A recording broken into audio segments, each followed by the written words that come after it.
some light in here. Okay, are we ready? Absolutely. I'm glad none of that got on. All right, here we go. Here we go.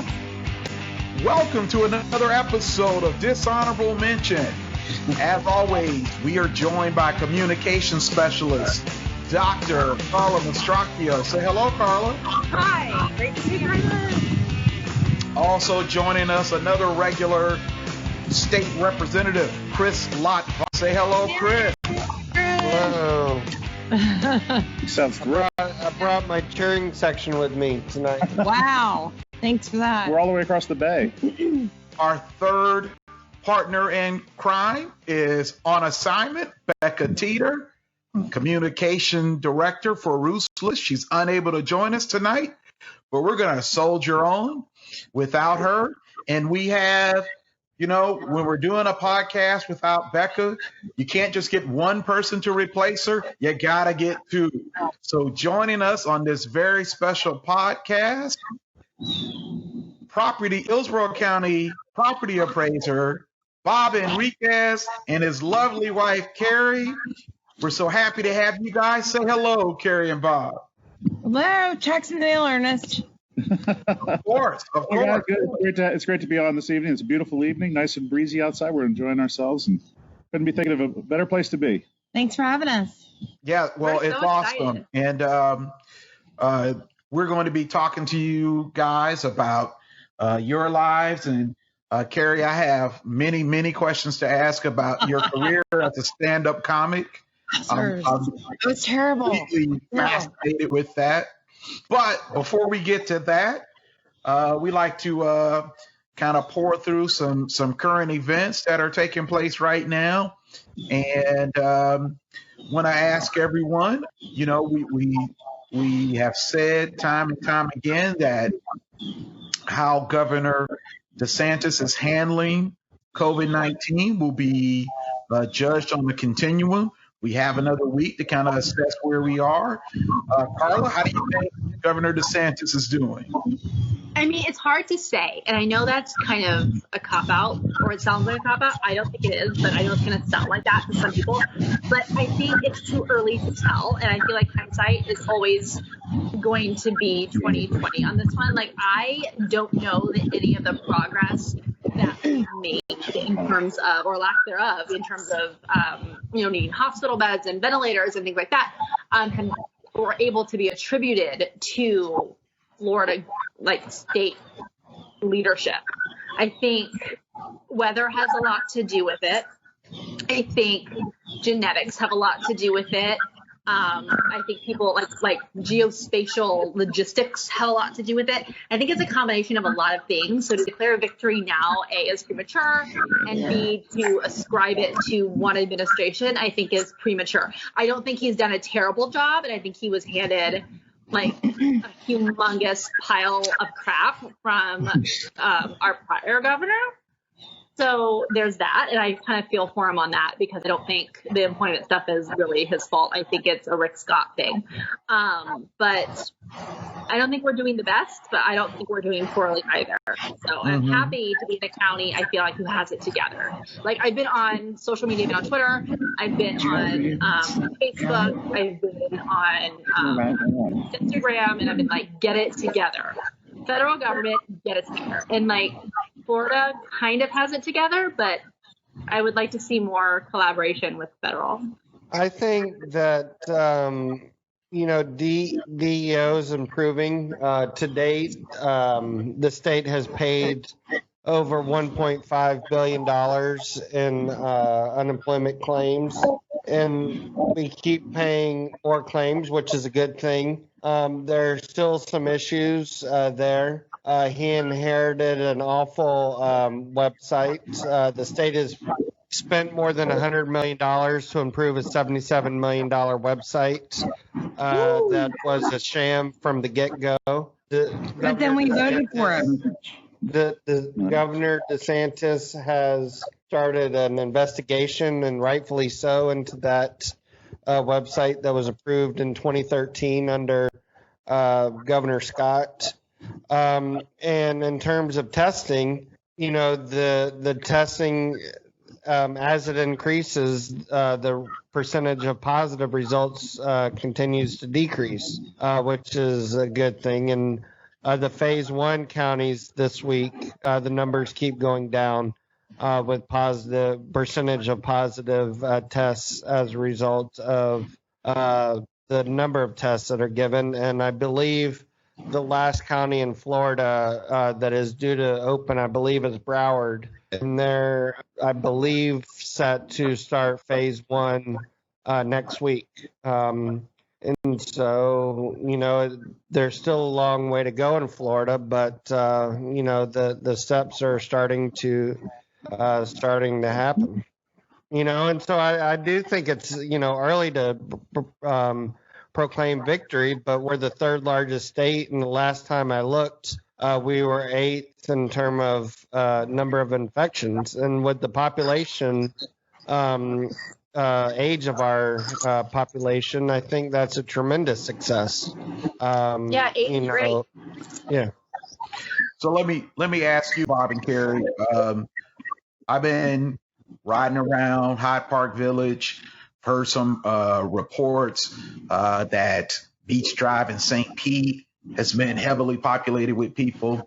Are we at risk of easing off the social distancing too soon? Could we have a regression in terms of the success we've had dealing with COVID?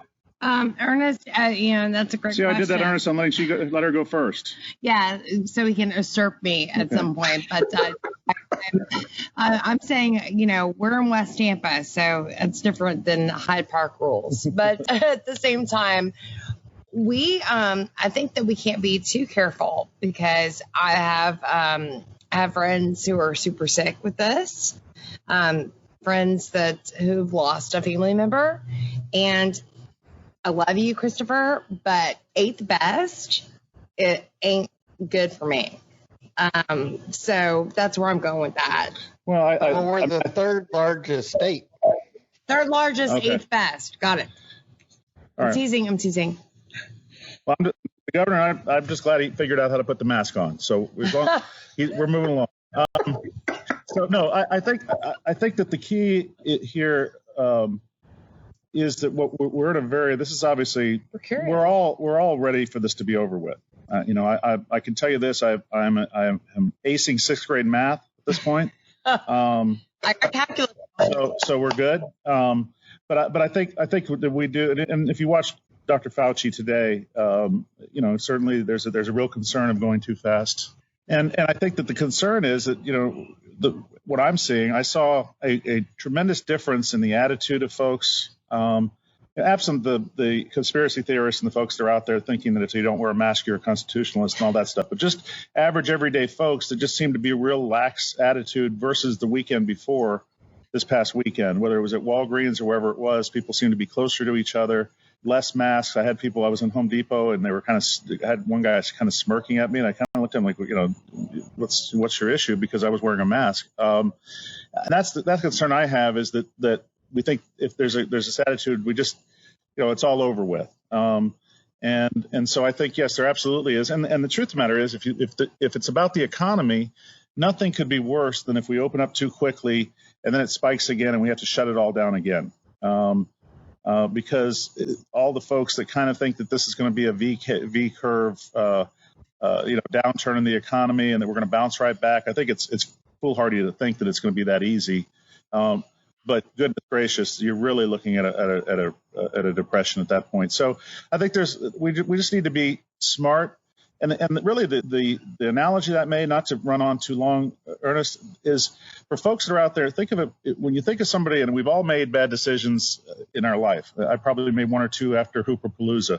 Once, but if all of us may have, I'm not saying all of us, but if you've ever done something crazy, either been in a car with somebody that's had too much to drink or been a drunk driver, the outrage, if you're in that situation, the outrage is not about the person that's made the bad decision and is driving. If they wrap their car around a telephone pole, good on them. I hope they don't die. But that's not outrageous. It's the innocent people that you're putting at risk when you make that bad decision. Mm-hmm. And so appeal to people's better angels and think this is wearing a mask is not is about making a better decision for the people around you. And I hopefully we can take it slow and come out of this smartly, because it's not just dollars and cents. It's really about real lives at this point. Yeah, and really it's about respect for people. And when you see people not wearing masks, the signal it sends to those who might have a condition that makes them more susceptible to COVID-19, to those of our seniors who appear to be more susceptible, the signal you send to them is stay home. Stay home. Right. I'm not wearing a mask. Stay home. And that's not fair.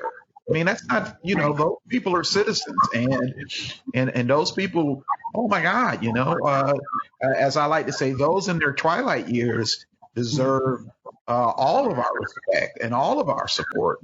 And so I'm wearing my mask, and I had my mask on, and I waited 2 hours on Mother's Day to get to-go food from Cheesecake Factory. Yes, Cheesecake Factory, I'm calling you out. You said my food would be ready at 5. It wasn't ready until 7. Well, so Ernest, if you were calling the Heights Bicycle Brigade, of which I bicycle for, and ordering food, then you would have gotten stuff way quicker and delivered by a local. I don't think they were going to buy. But you got to take it down. Not the Cheesecake Factory. Maybe the Sea House. I don't think they were going to buy. Yes, they do have good cheesecake. Had a bike ride. Gotcha. Yeah. No, but what was I? I don't know. I think we're done with that one. I think we're done with that one. Yeah. No, I have a question for Carrie.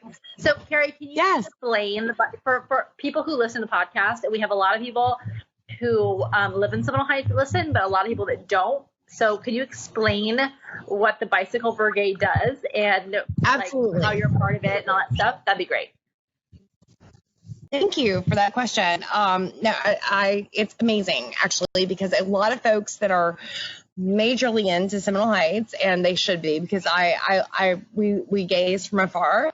We live in Wellswood, and I love Seminole Heights. It's like my adopted neighborhood. It's just across the river. It's just, but I wave, and then I don't have to listen to the Heights copter, but that's neither here nor there. But the Heights Bicycle Brigade is a wonderful invention from a lot of folks that believe passionately about the local businesses in Seminole Heights. And when the stuff hit the fan, and we were faced with businesses were faced with a lot of bad juju, and they were going to have to close or furlough this, that, and the other. Some amazing folks had this brainchild and said, well, let's deliver on our bicycles, keep them open, tip heavily to the staff that are there, and then these amazing people and me, because I barely made it through my first what was it? It was a brisket, and I almost died. It was strapped to the front of my 10-mile brisket. 10-mile brisket, and it was so hot when we dropped it off at the gentleman's store. Because I had it under my armpit. No, he did not, and nobody touched it. But don't that around. Anywho, that's the Puppy Fraser's armpit, okay? Anyhow, so this is an amazing venue that you can call any of these restaurants. Go to Heights Bicycle Brigade on Facebook.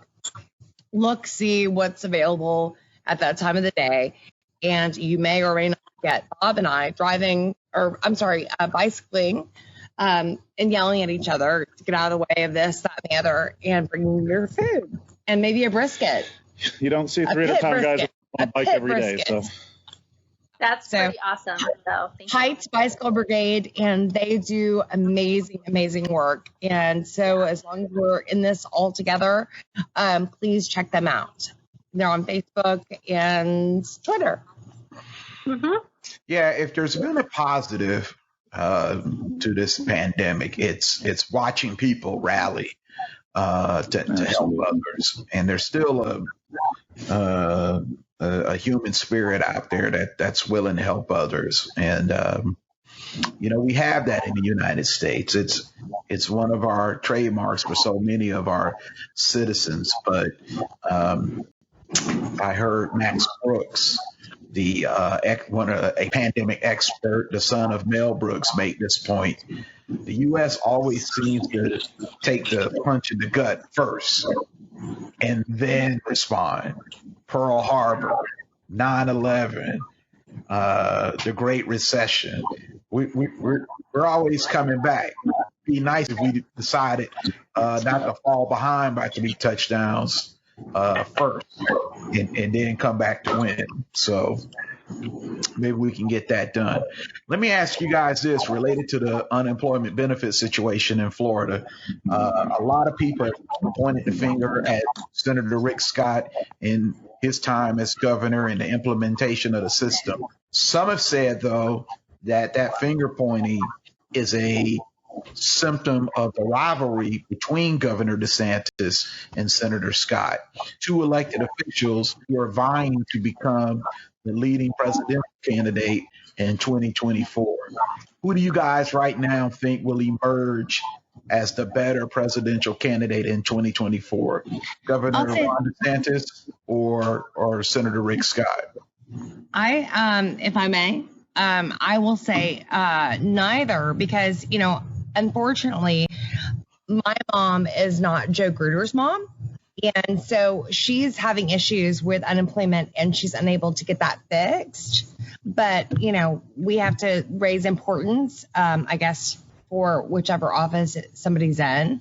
But at the same time, I think that pointing those fingers, what is that I say to my kids? You point your finger at one person, you got 3 pointing back at you and 1 giving a thumbs up to Jesus. And that's how I look at this, Who's laughing? Is that Christopher? Are you laughing at me? I'm laughing. Always blaming me. I'm just sitting here listening intently. Yes, I know. We'll talk about it later. But I think that clearly this is a huge. It's a mess. And I think that fortunately for Senator Scott, he's got a while before he's back up for election. And if we're talking about being a presidential candidate, that's clearly a number of years away. So we'll see how that plays out by then. I think that if you're asking who will be a better candidate by then, clearly, Ron DeSantis is a very skillful politician. The Harvard guy, I'm not big on that. But Yale, which makes it even worse, I guess. But I think that he's very skilled, and obviously he's younger and really has the chops to be a presidential candidate. I'm not sure that Rick Scott really does. And at that point, the money issue that obviously the governor, now senator, the fact that he was able to self-finance the millions and millions of dollars, that worked at the state level. When you get to a national level, it's hundreds of millions of dollars. Low. So I think that, and especially if you have 2 candidates coming from the same state, I would imagine that, again, it's a ways to go, and we'll see how Governor DeSantis goes from here. The difficulty that Governor DeSantis will have is that he may be facing with something worse than the Great Recession that we went through just a few years ago. And how do you come out of that? It's never easy to be to come out at the other end of that very well. Let's hope that's not the case, but I think that there could be a real issue after this is over with. But I think in terms of just having the political know-how, Ron DeSantis, we know what he did to a field of very capable candidates in that gubernatorial election, which was very impressive. Mm-hmm. I think we've seen something different. I'm sorry to interrupt. I think we would have seen something quite different. And Andrew Gillum is a friend, and I love him. But we would have seen something quite different with Gwen Graham. Absolutely. Maybe there'll be another Senator Graham someday. Yeah. I tend to agree with Coach on this one. I think Ron DeSantis is more personable than Rick Scott. I think he generally cares about people more so than Rick Scott. Rick Scott doesn't have at least in the political process, a lot of close friends.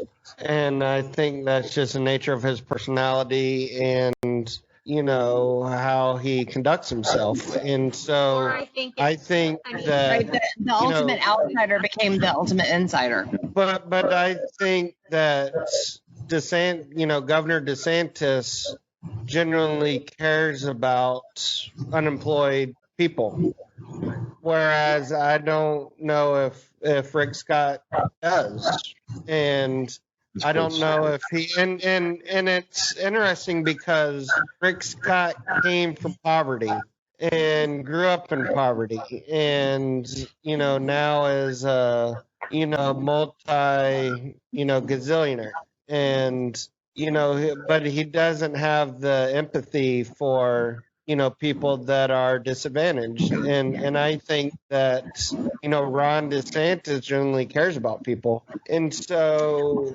I think that the current system is squarely on the shoulders of Rick Scott. And as for the presidential election, I think that it tends to favor governors more so than senators, but also and there are issues that Rick Scott has favored in the past that would hurt him in a primary. And also his age, will not be, something that he can use to his favor. I'll tell you, not to defend Senator Scott necessarily, but he's been counted out before. He was not given much of a chance of winning the first time he ran for governor. He was not given much of a chance of winning re-election, and he was not given much of a chance of defeating Bill Nelson. And granted, he barely defeated Nelson, but he did. And so, But he also has been the benefit of who he's run against. he has. I would 100% agree, Chris. He's also been the benefit of a poor ballot design in Broward County. That's the Democratic Party's fault. Yeah, no. Rick Scott for Agreed. And I think it's also the fault of our pocketbook because we can't self-finance the way that Senator Scott can, and so there I go with that. That's my Moira Rose for tonight. I think we also have to remember. I mean, I think Senator Scott, absent everything. Oh no, absent a major hurricane. Oh, the hat. May not. I mean, he had, and I don't. It was a horrible tragedy that we went through, but clearly he was able to show some leadership throughout that process that really, I think, changed people. The difference. I mean, let's be honest. There's an X percentage on one side, X percentage on the other side, and neither of those are moving. And then there's a handful of persuadables out there, and I think that he had an opportunity to show leadership. Yeah.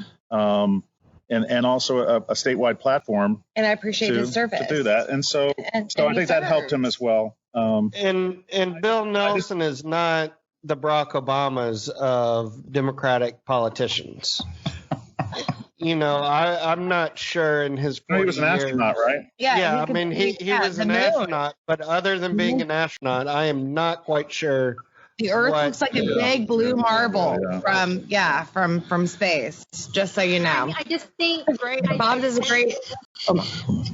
Go ahead, No, Carla. if I could just jump in here 1 second. I just think it's like, honestly, between Nelson and Scott, it's like the battle of the two assholes. Like, I'm not trying to be mean when I say that, but Bill Nelson does not have a great reputation of treating people well, and neither does Rick Scott. Like, I know, and Chris, you can maybe attest, maybe you want to do this on the pod, maybe you don't, I don't care.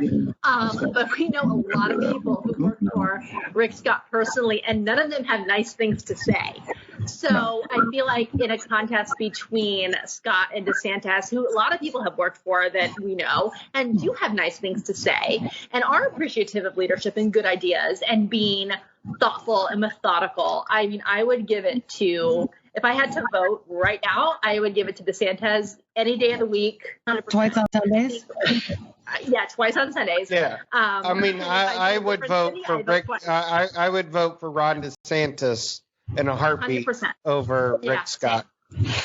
And I don't say that just because he hasn't signed the budget yet. I would say that even after he signed the budget.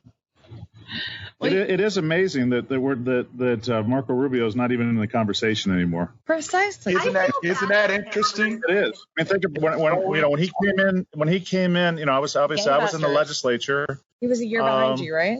Well, he came in a special election, but technically he was in the class behind me, and he was the whiz kid, and on the fast track, and now he's just sort of an afterthought. It's really interesting. So. But I do love the really heartfelt tweets, because I didn't attend Bible school, but all the feels, Carrie, is that what all he the feels, all of them, all three of them. He's like one step away from having crystals in his bra. So I have a question for Bob and Carrie. So in 2022, what does Nikki Fried run for? She stays in her lane. Well, no, I personally, I hope that she stays where she is. I think that if we run the risk of the same thing that we did, and I say we as in the generic Democratic Party, that we designate somebody as that person, the heir apparent. The minute Alex Sink, God love her, the minute she was elected, everybody started saying that she's running for governor, she's running for governor. And I don't think that she really, although I thought she did a fine job as our CFO, she was great. I don't think that she really did what she needed to do to create a base statewide to make that run. And I think that's again, we'll see what happens. And she's very popular. That'll be the risk again, that you're pushing her too far too fast. And it all depends. I mean, it's like styles make fights. It's all in the NFL. It's not who you play; it's when you play them. It's right. What does she run for? I don't know. What's there in 2022? There's obviously people that are sizing up to try to take on Marco when he comes up. And I think he's up in 2022. Right. I mean I think there's a handful of people who are looking at that. I think Nikki is a rock star, but I don't think that she should jump the shark and do that, because we need her. And she's not second string, she's first string. But let's be wise. I don't know. I mean, I guess we'll see. My inclination, if I had to say it, I think that she would run for higher office at that point, simply because it is what it is. And I'm sure people are pushing in that direction. Whether or not, we'll see how popular Marco is at that point, if that's where she's headed. And as Democrats, of course, we do want not just our own, but at the same time, this is not this, there, or the other. We want what's best for our fellow citizens, and it's not about getting to that next level. It's about staying here and being pragmatic and helping. And let's just not jump the shark. I'm not going to get too partisan, but I think a Republican mosquito just bit me. We'll see what happens. I think that there'll be a number of candidates. A lot of we're going to see what happens in 20. Do we have? Is Joe Biden our president, or is President Trump still there? That's going to have a lot to do with, and where are the demographics at that point? The state is changing so quickly. We're so purple, even Prince feels weird. I'm not sure. It all depends. We'll see how it is by then. But I know that people are probably behind the scenes pushing her in that direction. But again, I hate to say this because I like you a lot. I think that she was the right person at the right time against the right candidate too. Yeah. So it's a little different when you start running against somebody with the other credentials. Yeah, that has the statewide name ID and the So we'll see what happens. Although I do have to say, just as a PS, I do enjoy when I pump gas to see her face, and not that I don't. I think it's gone now, isn't it? No. I thought the House made her take her face off. Yeah, they made her take him down. Then heck, the MacDill Air Force Base. You need to tell me what gas station that is. That is a speedway near MacDill Air Force Base, sir. And they can have whoever they want on that pump, sir. No, they made her take it down. But it was have to report that to my superiors. All right, I narked. Sorry. Hey, so let me ask, since we're talking about elections, Bob, where are you? I checked the Hillsborough Supervisor of Elections site today. It appears you don't have an opponent. Praise God. We're a month and counting. So qualifying. A month as of today. Yeah, we're no, so far so good. We're fortunate that no one's thrown their hat in the ring. Not hearing a whole lot of rumors out there. This is a difficult time. Basically at this point, if you get in, you got to be ready to stroke or be able to raise 10 grand to qualify. This is a very difficult time to qualify or to raise money. It's West Chris Tampa. Sorry. No, it's just a car backfiring. No, I think that you. So we'll see what happens. I know that just last week, Craig Latimer, our supervisor of elections, had a candidate, probably the shortest lived candidate I can imagine I've ever heard. Not even that. I think she filed on Friday and was out by Monday. I don't know who got to her.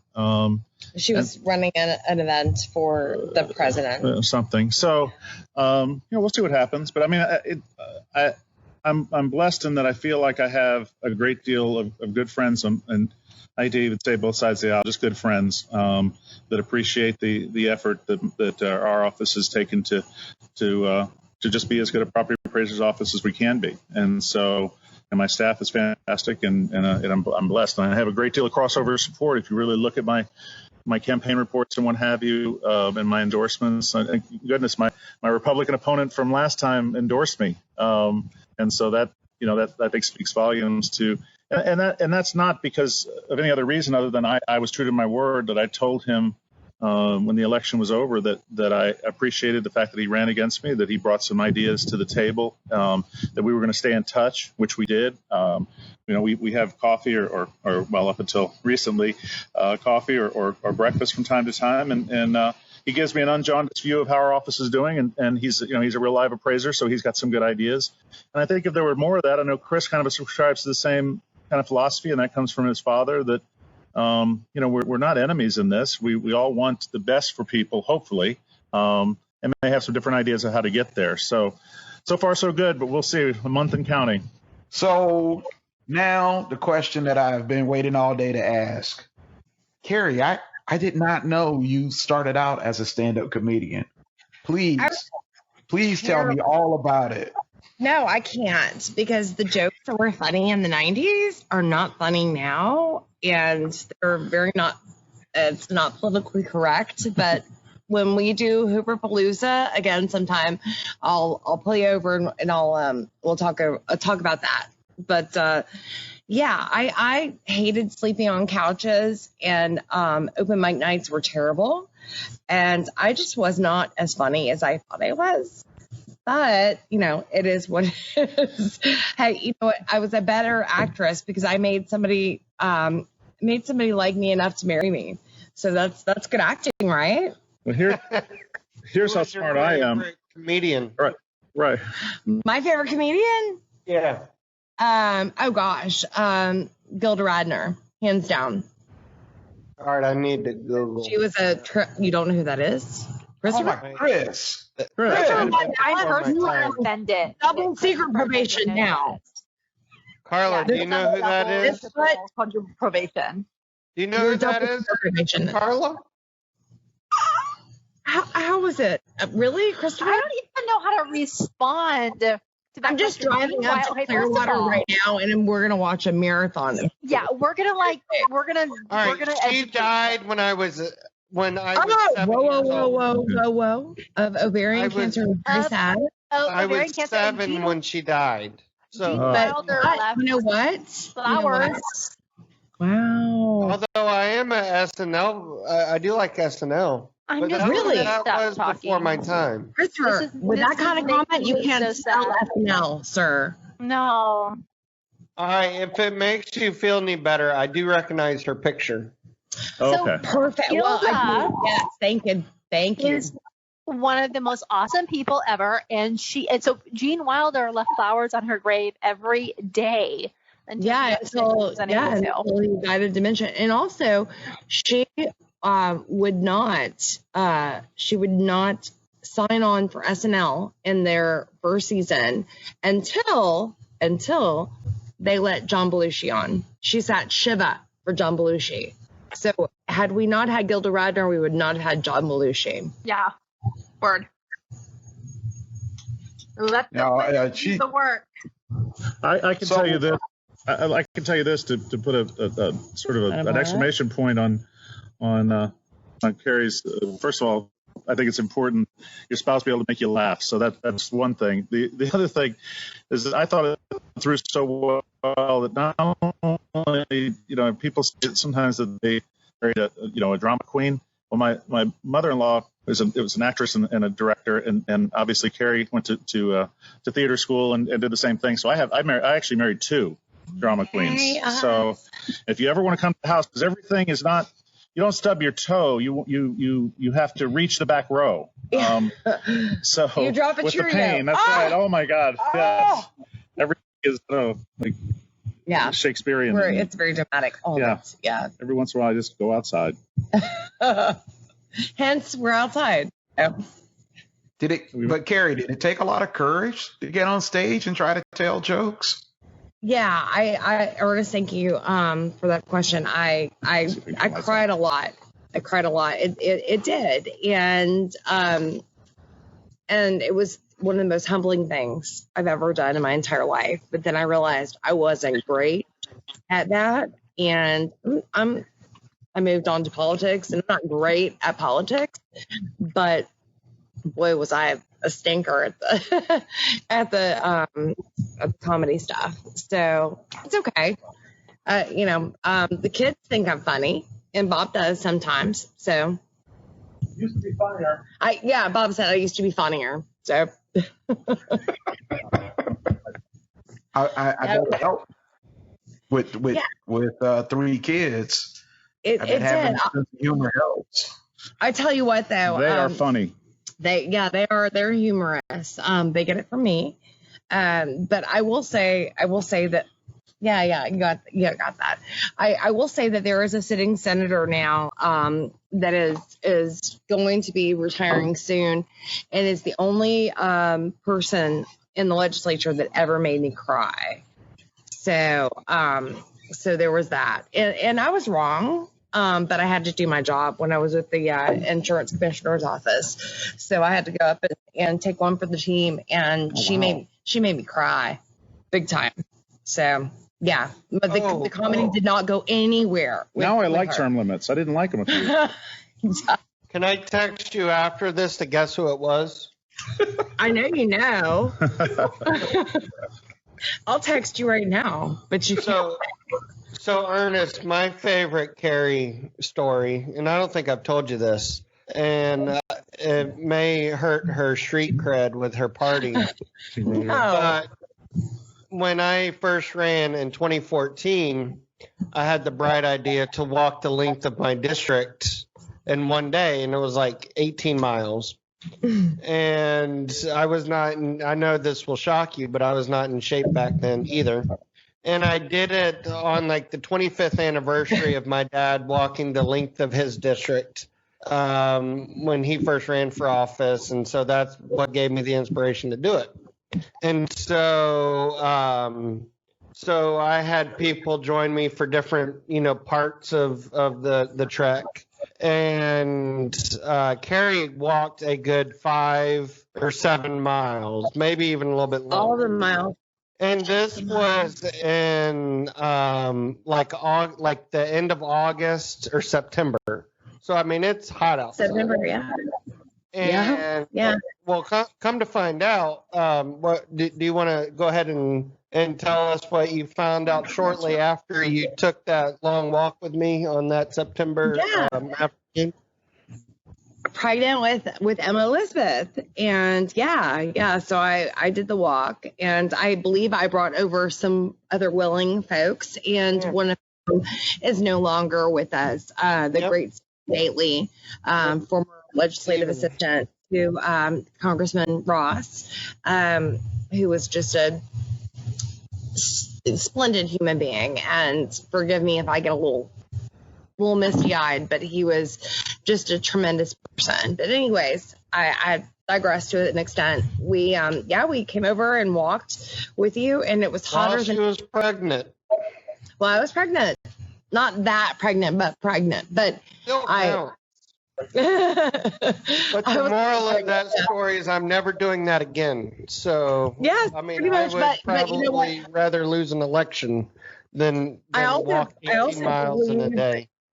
Right, but I also believe that that your other favorite Democrat, Steve Lapp, or I'm sorry, Steve Shale, we both lended our names to. Yeah, I mean, y'all were in mailboxes and hey, these Democrats couldn't be wrong. I mean, people in my Democrats in my district knew who Carrie Hernriquez was.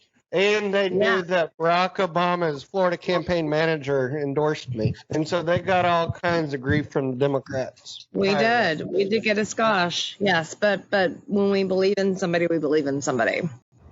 And you've also, Chris, been, if somebody doesn't agree with you, you're so fair and you listen to us. And I think that's what makes horse racing, to be honest with you. So Chris, when you decide to do that again, I will walk with you as long as we can take periodic breaks about once a mile. Well, and I kind of made a joke about it, and I stopped at McDonald's to eat breakfast. You did. Yeah, I mean, I literally was sick afterwards. And there was a couple of days that I could not move. Well, there goes the chances of getting the Casper's company to sponsor this podcast. Thank you, Chris. I'll Blake. We'll work it out. I think it might have been one of the McDonald's that he owned, so that might have. Maybe that was better. But I did remember stopping at the McDonald's because I have pictures eating McDonald's. We stopped a lot, Chris. We stopped a lot for you. So yeah. There was that. I had a McDonald's craving for some reason for hash browns. A craving and then a bathroom every 4.4 miles. So there was that. But but we digress.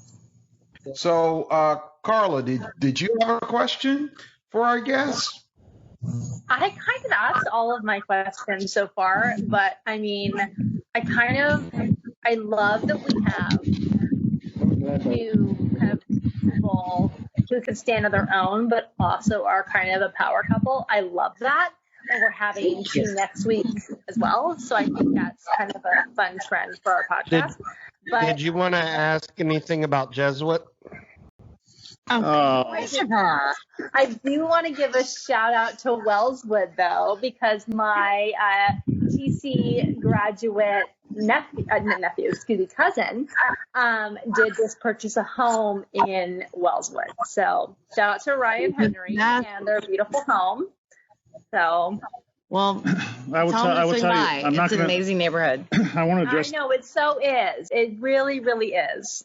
And let me know when you're nearby, Carla, because I would love to see you. But you might be able to. I miss y'all. But so you will. But you'll know our house on the mainstay of Wishart because we have a huge Biden sign. Yay, Christopher! Yay, Biden! Well, it's. But I can't put up. There's a huge Trump flag across the street. So. And you're welcome to come. Noche Buena next year. You're welcome, and we have a great Halloween party here as well. Oh, so fun! I hope we can be good citizens enough to have Halloween. Let's hope. I just want to be invited to a Hooperpalooza. I've never been invited to one of those. Oh my God! I think you never lived. I don't think you realize it, but I think that they tucked a little verbiage into a bill, and it's actually been outlawed in Tallahassee. It was one of those trains, and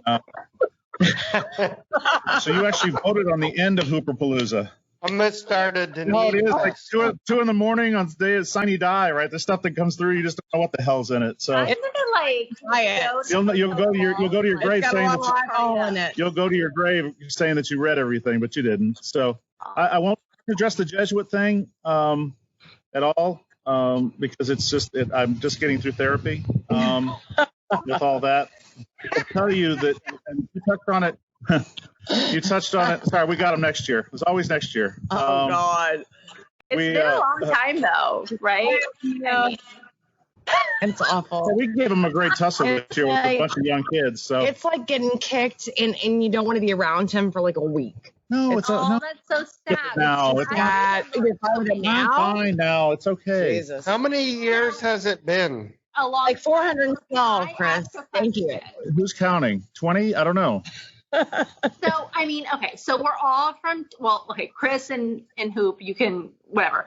But I mean, I'm from Tampa and so is Bob. So I'm trying to ask this in a way that's like maybe not necessarily There's no politically good correct, way. because I don't believe in that. You've already ruined it, Carla, and I love Okay, you. go ahead.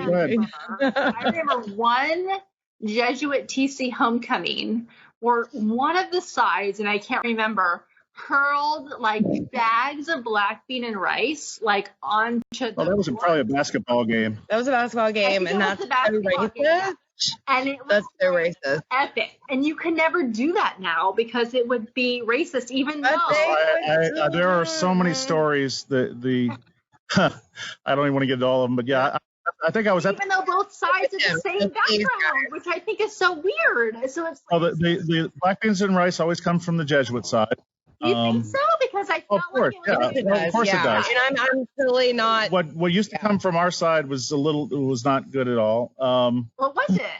There's a lot of stuff that goes on, but the truth is, it's a wonderful rivalry. No, it is, and I'm a product of that. Like And to be honest with you, it's kind of funny because it's almost the way when we go into a statewide election or or election in a gerrymandered seat, and people expect the one side that's to compete with the other one. It's not as simple as that. I mean, Jesuit's a much larger school.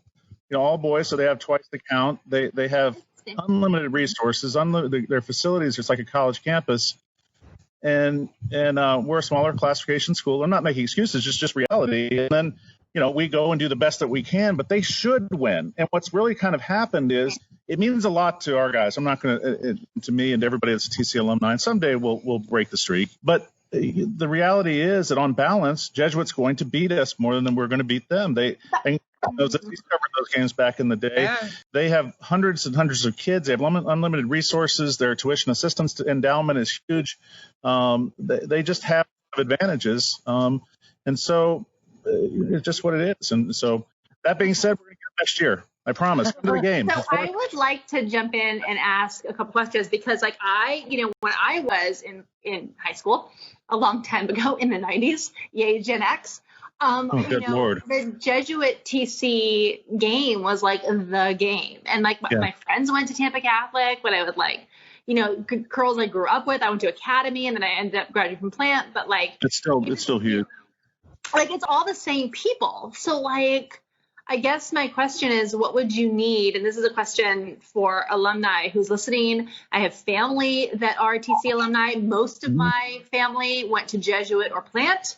But I mean, I do have a very strong segment of the, gene pool that went to Tampa Catholic. So what would you need to be competitive and how would you get there? Because I think having really strong high schools and really strong sports programs and alumni programs are really good across the board. So I don't want that to be all concentrated in just one high school or two high schools. Yeah, and I will tell you that we, over the last year and a half or so, Bob Lee is our principal now. is very forward thinking, and he has that we've raised with the help of some alumni, particularly Ernie Bellini, some significant funds. Finally, we really had never had a capital fundraising history at Tampa Catholic, anything near what Jesuit raises. And so ultimately, our facilities have fallen woefully behind, and not just Jesuit, but just even other, Clearwater Catholic, and any number of other schools out there. I mean, Hillsborough High School is getting a turf field this year. So our facilities are part of the issue. And then we just got to have some, but I can tell you, we had an incredible freshman class last year. We had 6 starters on the varsity. We've got some dudes. So this year we may surprise them a little bit this year. Who knows? So I have alumni wanted to donate and make things better. Where would they go? Yeah. Sorry, Chris. Well, I want them to donate to football, so call me. No, I can't do that. No. I think that's it. Can you? I feel like you kind of can't. No, I would contact Tampa Catholic, the development office, but then earmark the money if it's about athletics. If that's what it's important to them, then make sure that that's one thing now is they'll let you earmark it. I hate that term. Well, they'll let you if you want to put your name on a building. That's the one thing Bob Lees has said versus some other principals that we've had. He's much more forward thinking on that, and the way Jesuit is. If you want to have Ernest Cooper Hall, we're ready for it, Ernest. So well, and to piggyback on that, just as a heads up, I have, as many of us do, love Richard Gonsmart. And Richard, obviously he's got his name on a building, at Jesuit, that team on Himes. But he's also given back so much to Tampa Catholic as well. And that's what's so great. It's neither, it's my husband's famous quote. It's not about R, it's not about D, it's the other R, and that's reasonable. And I look at that, and Richard gives back in that way. It's not about Jesuit. It's not about TC. It's about being it's kind. The same thing, Carla. What you just said about it's important to have strong. We're the diocese. What Monsignor Higgins, God bless him, used to say that we're a people's school, or Tampa Catholic's a people's school. It's important to have strong Catholic school options, high school options for whomever, and the fit. And so I think that's and we kid about it. The reality of it is. Tampa Catholic and Jesuit people have a special bond. I just going back to even in high school, we would fight it out on a Friday night, but then we were best of friends afterwards. We went to elementary schools together and that kind of thing. And now we're all in the business world. We've got, three of the constitutional officers here in Hillsborough County are TC grads. And my chief of staff and my finance director are Jesuit guys. And I let them know all the time that, they work for me. So it's kind of fun, to be honest with you. So my question for you is: you've coached thousands of football players, and many that have gone to play in Division I. Yeah, we beat Jesuit with Channing Tatum, by the way. Oh, you coached Channing Tatum? I did. Yes, indeed. he did. Oh yeah, Magic Mike. Well, my question to you is: I think Ernest was covering us back then. What memorable players have you coached that have stood out to you? Okay. Well, I mean, obviously, Channing, from the standpoint, what we knew him as Chan, has gone on to such heights. There's so many. Daryl Jackson played 9 years in the league, played in the Super Bowl. Go Seahawks! I still got, Chaz Green is I think he's with he's with the Colts now. Still playing, that I coached. So there's so many memorable players, but I was just talking to Brett. It's interesting. It's not necessarily the ones that have gone on and played in the pros and those guys. It's different memories and guys. Last night I had a Facebook back and forth message with Brett Avery, who I coached. Ernest might remember him way back in the 90s, my first couple of years as a head coach. And Brett was a defensive end. He went on, he played at Rutgers. His father tragically came down and had cancer, and he had to come home, and he ended up playing on the inaugural USF team. And I remember him, Coach. And he actually had the first sack a USF player had was Brett Avery. And last night he posted a post and he's now a personal trainer, and he's doing incredibly well. And Brett posted last night how proud he was that he was 5 years sober.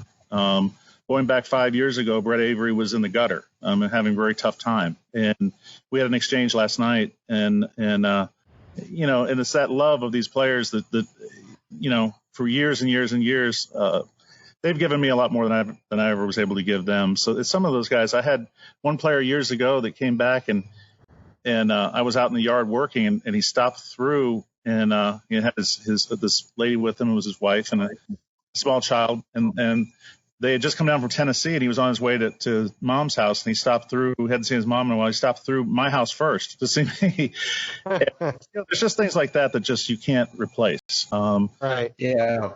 You can never underestimate the impact that you've had on the kids you've coached. And some are going to come back and tell you, and some are not, but they're still, trust me when I tell you that they are still carrying those positive memories in their heart and mind. So listen, let's we want to do what we always do with our special guests. We here at the Dishonorable Mention podcast wholeheartedly believe that your entire life is defined by what was the number one song on your 14th birthday. So I have looked this up. Bob, I want you to know that the number one song on your 14th birthday, the song that defines your entire life. Don't tell me it's Disco Duck. Boogie, Oogie, Oogie. No, I was close. I was close. No, mine's going to be some Paula Abdul crap. So just buckle up here. Hey, Paula Abdul is the soundtrack to our lives. Like, we Luckily, Chris has never heard of Boogie Oogie Oogie. If he didn't know Gilda Radner, he could know Boogie Oogie Oogie. Yeah, no, Chris too young to know Boogie Oogie Oogie. Tonight. What's mine? Carrie? Yes. The number one song on your 14th birthday, the song that defines your entire life. And you can do what you will with this answer. It better be good. Gonna Make You Sweat by the CNC Music Factory. Yes. I still can do the dance too. Thank you. Don't do it now. I won't. Only paying customers get to see that dance. Sweat. Oh, she makes me sweat. Trust me. Oh, very good. Oh, God, he made it dirty. That could be good or Bye, bad. Bob. Ugh. So when you were at Princeton, Bob, did y'all have the hot tub clubs like they did at UF? I'll tell you, one of my best friends met his now wife and at the hot tub club in UF, and I'm aware of it. I didn't actually dip my. It's just gross. I didn't know I actually never actually went in the hot tub. I went to the club. Hopefully they used a lot of Clorox. No, we had different things. We had at Princeton. We had the Nude Olympics, which they might have outlawed by now. That the first snowfall each year was the part of campus that they would. Oh yeah, you look it up. It's fantastic. There's South videos. Alabama would never allow this. It's amazing. A bunch of nude, students out there doing push-ups in the snow and jumping in snowbanks, and we had that, and then we originated beer pong, which You did not originate. Well, we beer didn't. pong. I didn't. Jesus. No. Well, beer pong you can credit it to go back. No. Not the beer pong you guys play. It's a different game. Like the And so real yeah, they were. What's interesting at Princeton back then, and I, again, it's been a long time. Everything was very segmented. When you were very serious about athletics, it was very serious about athletics. When you were serious about academics, which was most of the time, you were very serious. And then when it was serious time to party, it was out of hand. But it was all like, okay, we're done partying, it's over, now go back to that. and then when you're very serious about Brooke Shield. It wasn't like Florida. It wasn't like Florida where it's just you pick one or the other. You either study or you party. You don't. There's nothing in between. So. But And Bob let Brooke Shield sit on his lap. There's that. I was Santa Claus. Sure you were.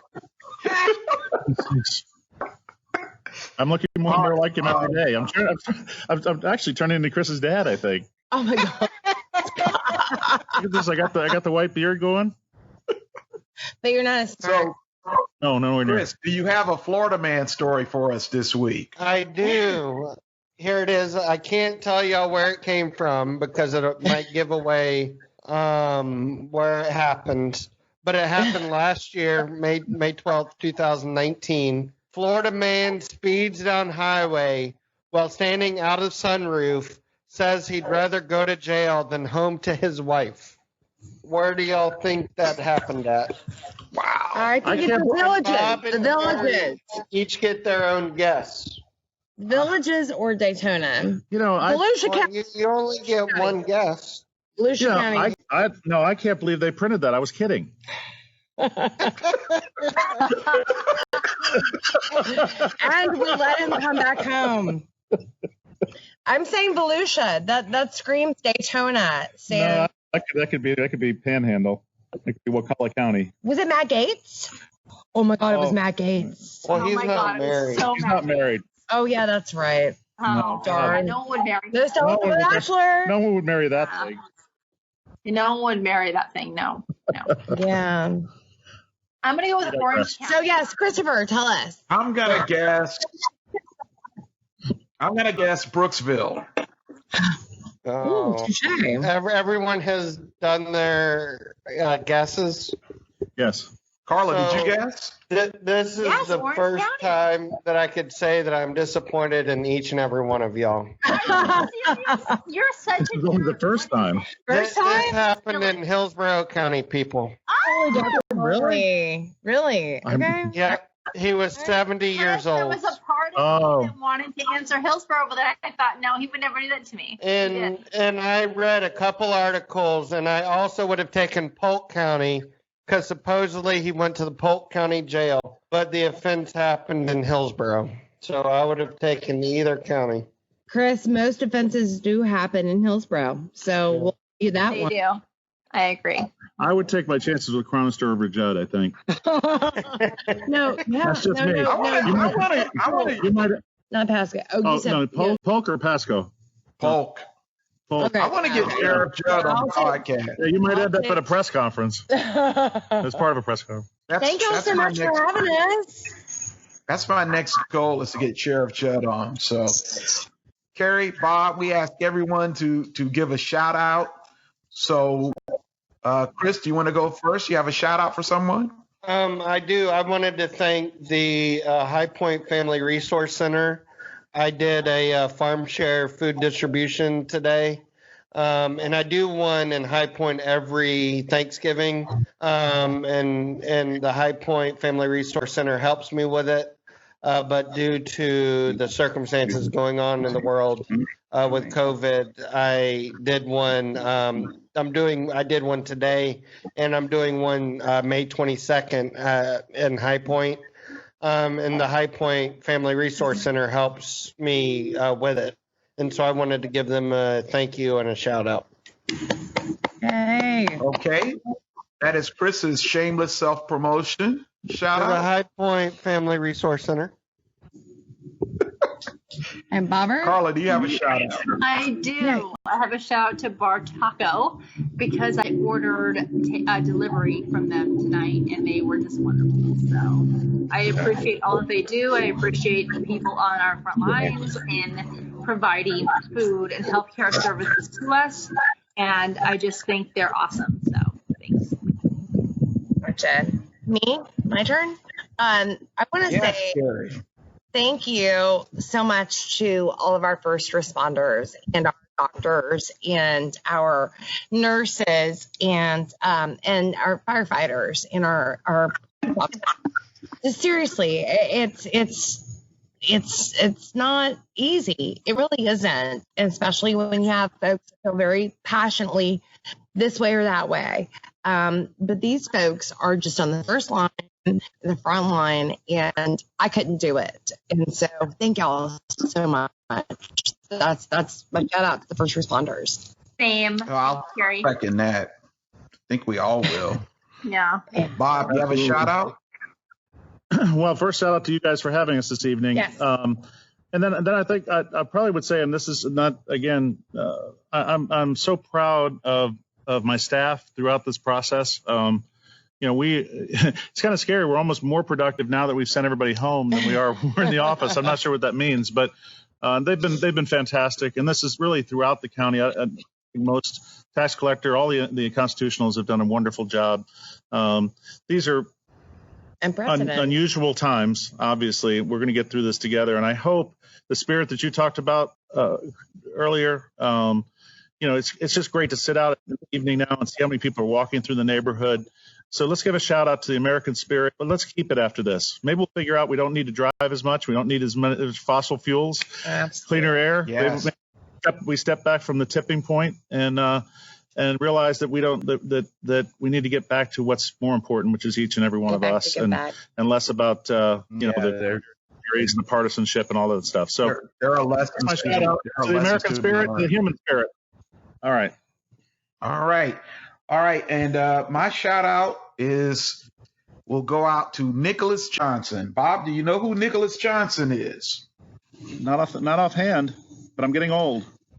Nicholas Johnson, 22 years old, is the first African American student Yes, Princeton, to be the valedictorian at Princeton.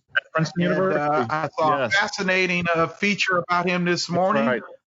Looks like a young man who is completely put together, has a great future, and will go on from Princeton to MIT to get his PhD. He's already smarter than I'll ever be. Just want to give him a shout out for accomplishing so much at such a young age. When I was 22, You were in the God, I hot can't tub remember with what I was doing. You were. Yeah, well, no, I was not in the hot tub with Janine. Put that out. totally kidding. So listen, No, that's Carrie, awesome. Bob, thank you so much for joining us. Carla, Chris, so glad to have you guys on board again. And that's going to do it for another episode of Dishonorable Mention. Everybody, say goodbye. Bye. Bye. Bye.